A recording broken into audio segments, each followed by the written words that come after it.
Oke, kita akan melanjutkan ke bab berikutnya, yakni bab 7 mengenai mengenal transaksi bisnis perusahaan. Oke, next. Nah, kompetensi dasar yang dicapai untuk pembelajaran ini adalah memahami transaksi bisnis perusahaan, baik perusahaan jasa, dagang, dan manufaktur. Lalu, mengelompokkan transaksi bisnis perusahaan, baik perusahaan jasa, dagang, dan manufaktur.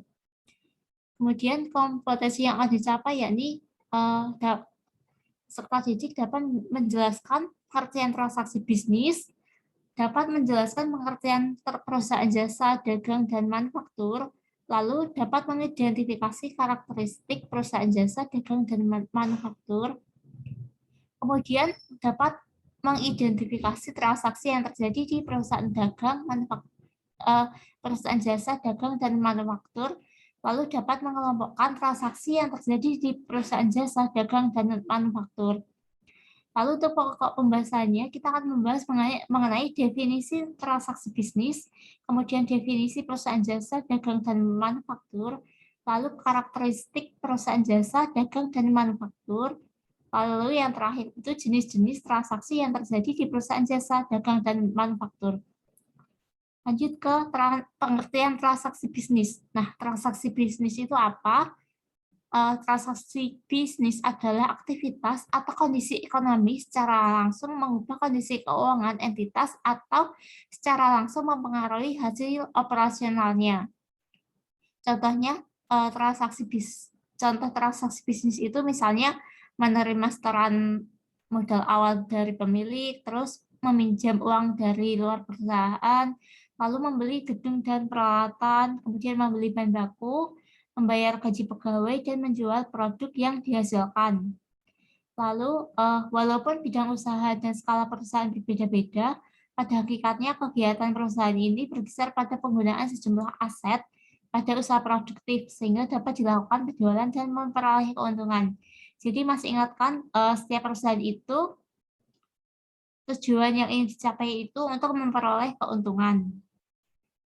Jadi jenis-jenis transaksi bisnis itu ada dua macam, yaitu transaksi bisnis internal dan transaksi bisnis eksternal. Yang pertama itu transaksi bisnis internal. Pengertiannya yaitu kejadian ekonomis yang terjadi di dalam perusahaan itu sendiri. Jadi bisnis internal itu kejadian ekonomis yang ada di dalam perusahaan itu sendiri. Contohnya itu penggunaan perlengkapan, penggunaan mesin, pembayaran gaji karyawan, private, lalu setoran modal, dan lainnya.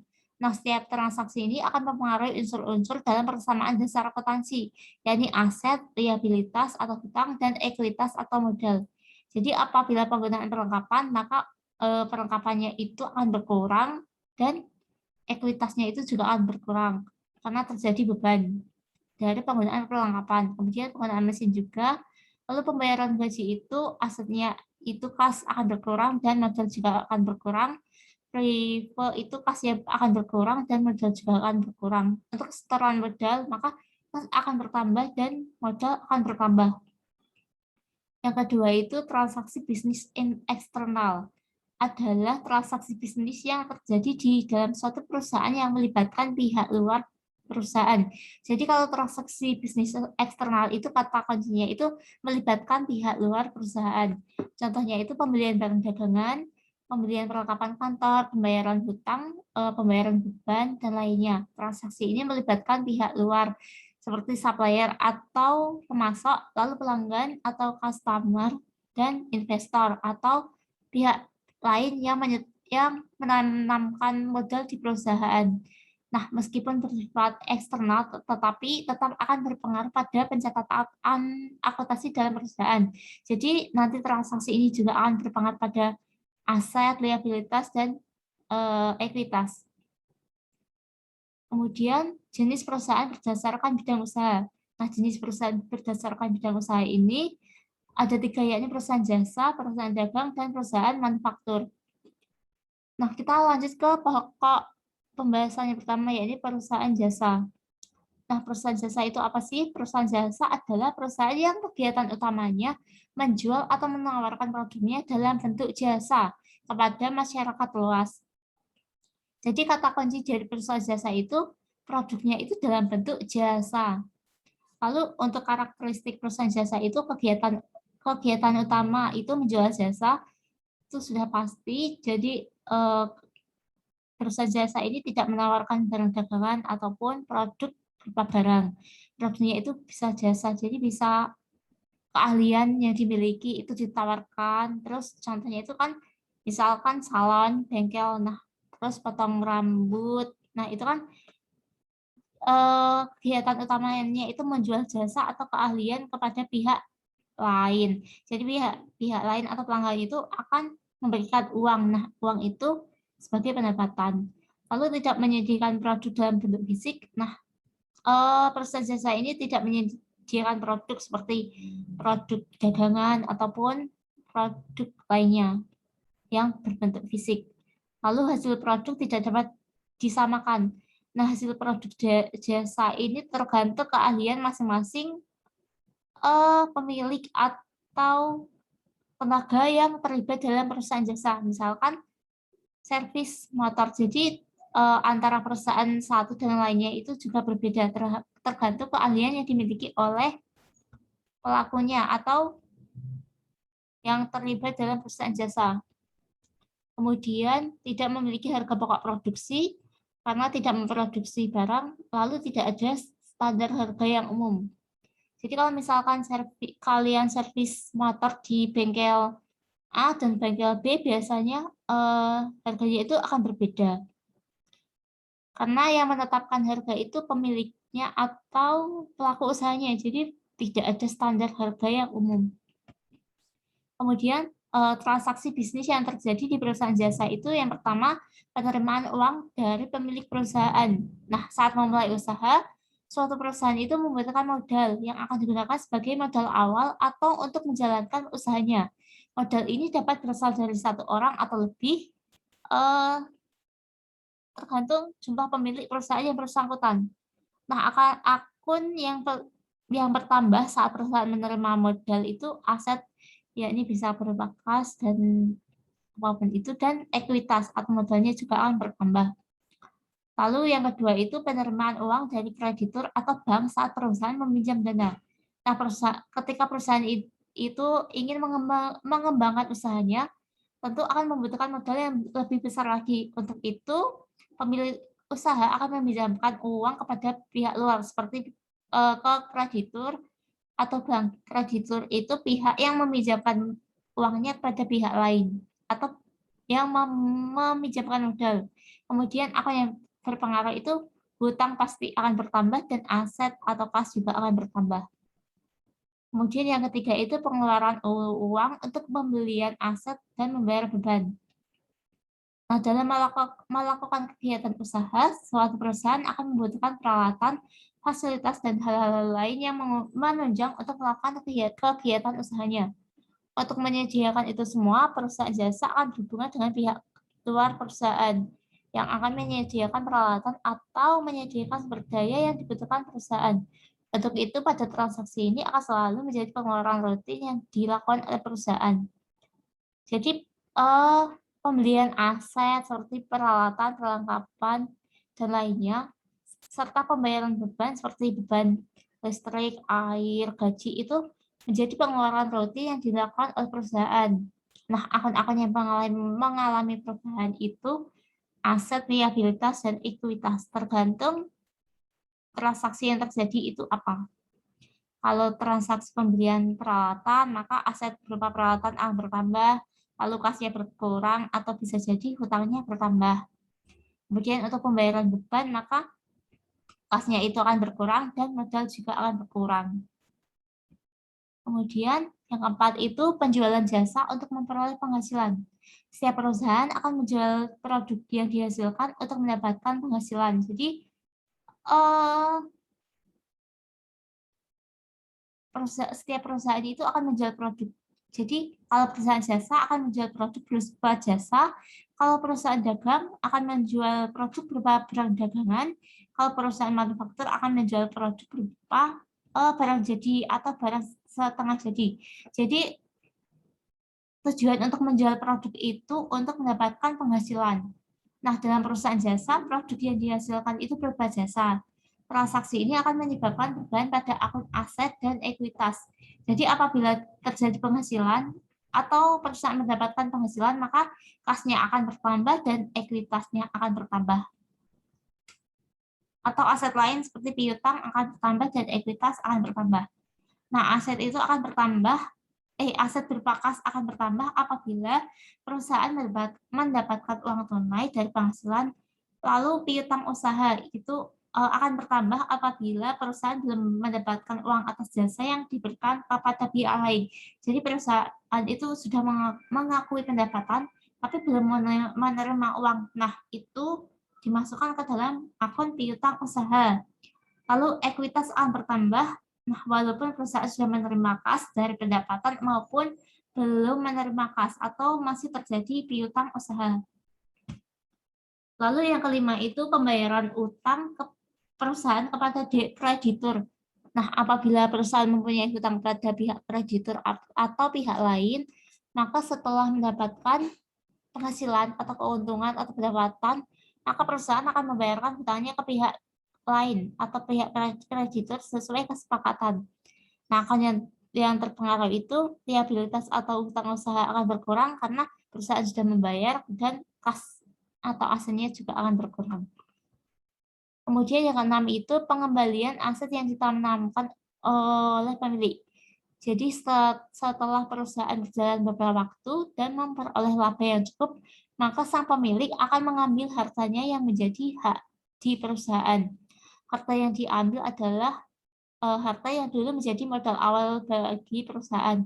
Maka di akhir periode akuntansi, modal perusahaan itu akan berkurang sebesar uang yang diambil oleh pemilik. Jadi kalau misalkan pemilik usaha itu mengambil uangnya atau mengambil modalnya itu untuk keperluan pribadi, maka modal perusahaan itu akan berkurang sebesar uang yang diambil oleh pemilik.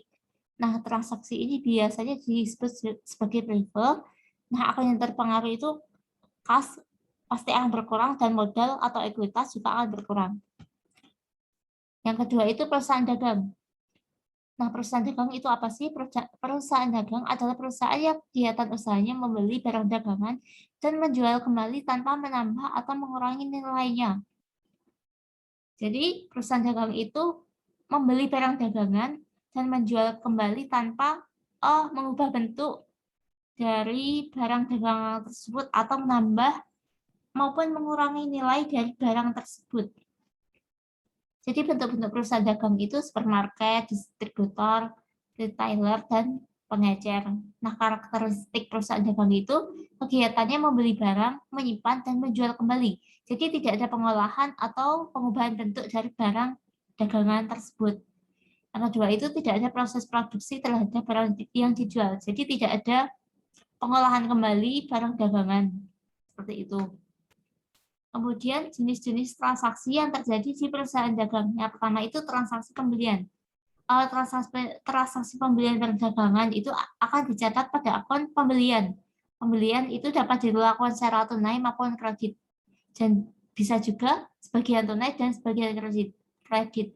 Contohnya dibeli barang dagangan sebesar 6 juta di toko kain Jaya Selalu, namun baru dibayar sebesar 4 juta. Maka akun pembelian akan bertambah sejumlah 6 juta, kemudian kasnya itu akan berkurang sejumlah 4 juta, dan utangnya akan bertambah sebesar 2 juta. Kemudian yang kedua itu biaya angkut pembelian. Nah, sebelum memperoleh barang yang dibeli, biasanya perusahaan perlu mengeluarkan uang untuk ongkos atau biaya angkut untuk pengiriman dari toko ke gudang penyimpanan pembeli. Sehingga harga perolehan barang itu terdiri dari harga beli barang ditambah ongkos atau biaya angkut pembelian. Seluruh pengeluaran untuk biaya angkut pembelian akan dicatat dalam satu akun. Jadi kalau misalkan pembelian barang dagangan, maka harga beli atau jumlah total pembelian itu caranya jumlah barang ditambah dengan ongkos atau biaya angkut pembelian. Jadi misalkan dibeli harga barang dagangan sebesar 4 juta, namun ongkosnya itu sebesar 100.000, maka total pembeliannya itu sebesar 4.100.000. Nah, itu dimasukkan dalam akun pembelian sebesar 4.100.000. Kemudian yang ketiga itu retur pembelian. Sewaktu melakukan transaksi pembelian barang. Nah, kadang-kadang ini barang yang dibeli itu tidak sesuai dengan yang dipesan atau mengalami kerusakan saat perjalanan. Nah, pihak pembeli itu berhak mengembalikan barang yang rusak tersebut kepada penjual. Nah, apabila pembelian barang dilakukan secara tunai, maka penjual akan mengembalikan uang tunai seharga barang yang rusak. Nah, apabila barang itu dibeli secara kredit, maka penjual akan mengurangi piutang dari pembeli tersebut. Jadi untuk pencatatannya itu, retur pembelian akan didebit dan kas itu akan dikredit. Atau retur pembelian akan didebit dan piutang usaha akan dikredit. Kemudian ini apabila pembelian barang dilakukan secara kredit, maka pembeli akan membuat nota debit sebagai bukti pengurang utangnya. Utang A yang dimaksud utangnya itu utang pihak pembeli. Nah, pencatatannya itu retur pembelian akan didebit dan piutang akan dikredit. Jadi setiap transaksi yang berhubungan dengan pengembalian barang yang dibeli akan dicatat dalam satu akun, yaitu akun retur pembelian. Yang keempat itu potongan pembelian. Potongan pembelian ini diberikan oleh penjual dengan tujuan agar pembeli dapat melunasi utangnya sebelum jatuh tempo, atau pelunasan dalam jangka waktu potongan. Potongan yang diterima akan dicatat dalam akun potongan pembelian. Akibat dari adanya potongan pembelian, maka jumlah hutang yang harus dibayar akan berkurang sebuah harga potongan pembelian. Untuk itu, jumlah utang yang harus dibayar oleh pembeli itu jumlah akhir faktur dikurangi jumlah potongan pembelian yang diterima. Bukti transaksi itu berupa kwitansi dan bukti pengeluaran kas. Jadi potongan pembelian itu kalau misalkan kalian pembelian secara tunai itu namanya diskon pembelian. Jadi kalau misalkan kalian membeli barang seharga 100.000 dan mendapatkan diskon sebesar 10.000, maka jumlah yang harus kalian bayar itu sebesar 90.000. Seperti itu. Jadi nah, dalam transaksi pembelian ini, potongan pembelian itu disebut sebagai diskon apabila pembelian secara tunai. Contohnya, kain Alfa Sentral memberikan diskon sebesar 5% kepada Ibu Ani atas pembelian barang sejumlah 30 juta. Jadi, Ibu Ani nanti akan mendapatkan diskon sebesar 5 juta dari transaksi dari barang 30 juta. Nah, dalam pembelian secara kredit, pihak penjual ini akan menginformasikan terkait termin atau syarat pembayaran pembelian. Misalnya, toko kain Alfa Sentral memberikan termin 2/10 N/30 kepada Ibu Betty atas transaksi pembelian barang sejumlah 50 juta. Nah, maksudnya termin 2/10 N/30 itu, Ibu Betty akan mendapatkan diskon atau potongan pembelian seharga 2% apabila ia melunasi hutangnya dalam jangka waktu 10 hari setelah transaksi. Kemudian untuk transaksi pembelian kredit ini jangka waktunya itu sebesar 30 hari. Kemudian yang kelima itu transaksi penjualan. Transaksi ini dapat dilakukan secara tunai maupun secara kredit atau sebagian tunai atau sebagian kredit. Buktinya, setiap transaksi penjualan ini dicatat dalam akun penjualan. Jadi untuk bukti transaksi itu faktur apabila transaksi itu dilakukan secara kredit dan bukti penerimaan kas apabila penjualan secara tunai.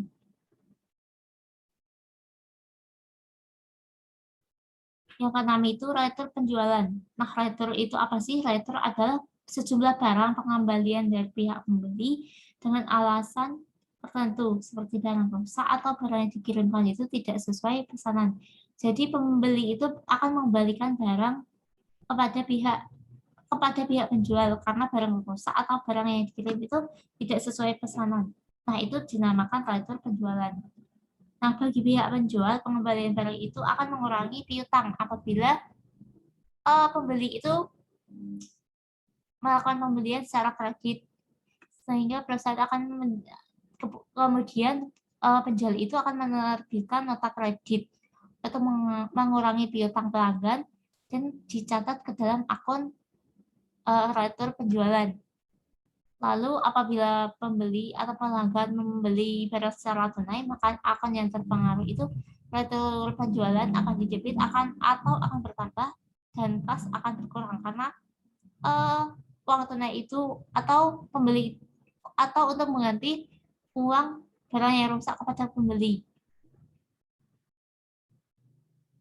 Nah, apabila pelanggan membeli secara kredit, akun yang terpengaruh itu retur penjualan akan bertambah dan piutang usaha itu akan berkurang. Lalu yang ketujuh itu potongan penjualan. Potongan penjualan ini diberikan untuk merangsang pembeli agar segera membayar utangnya sebelum tanggal jatuh tempo yang ditetapkan. Nah, potongan penjualan ini akan mengurangi nilai piutang yang diterima di saat jatuh tempo dan dicatat dalam akun potongan penjualan. Bukti transaksinya itu kwitansi dan bukti kas masuk. Yang kedelapan itu biaya angkut penjualan. Dalam perjanjian saat barang yang dijual, mungkin saja pihak penjual itu akan menanggung biaya angkut atau biaya pengiriman barang sampai di gudang pembeli. Maka biaya yang dikeluarkan itu dicatat dalam akun biaya penjualan. Yang ke-9 itu persediaan barang dagangan. Persediaan barang dagangan adalah jumlah persediaan barang dagangan yang ada pada akhir periode tertentu. Misalnya persediaan barang dagangan pada di tanggal 31 Desember 2020. Kemudian persediaan ini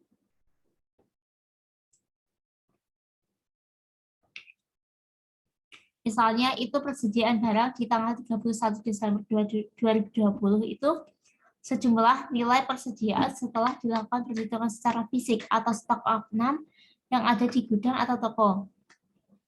Misalnya toko amanah itu mempunyai setelah melakukan perhitungan secara fisik atau stok opnam, nilai persediaannya itu sebesar 50 juta, seperti itu sih. Lalu persediaan tersebut dicatat dalam akun persediaan barang dagangan. Bukti yang digunakan itu bukti memorial. Yang ketiga itu perusahaan manufaktur. Nah, perusahaan manufaktur adalah perusahaan yang kegiatan usahanya mengolah bahan baku menjadi bahan jadi atau barang setengah jadi. Misalnya itu pabrik tahu dan pabrik tempe. Nah, itu kan mengolah kedelai menjadi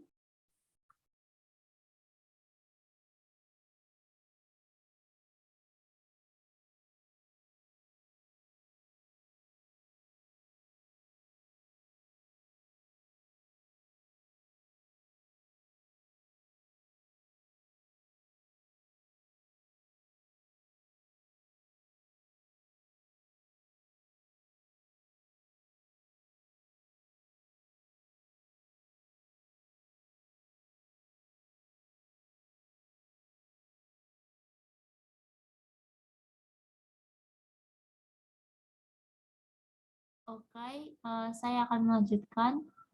Jadi perusahaan manufaktur ini mempunyai karakteristik seperti yang pertama itu proses pengelolaan produk. Jadi dari bahan baku akan diolah menjadi barang setengah jadi ataupun barang jadi. Kemudian mesin itu berskala besar atau didukung oleh mesin-mesin yang berteknologi.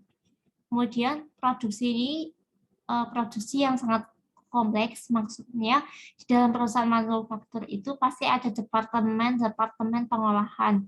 Misalnya perusahaan mebel, jadi untuk mengolah bahan kayu menjadi kursi itu ada departemen pemotongan kayu, kemudian departemen pengukiran, kemudian departemen pengecetan, dan sebagainya.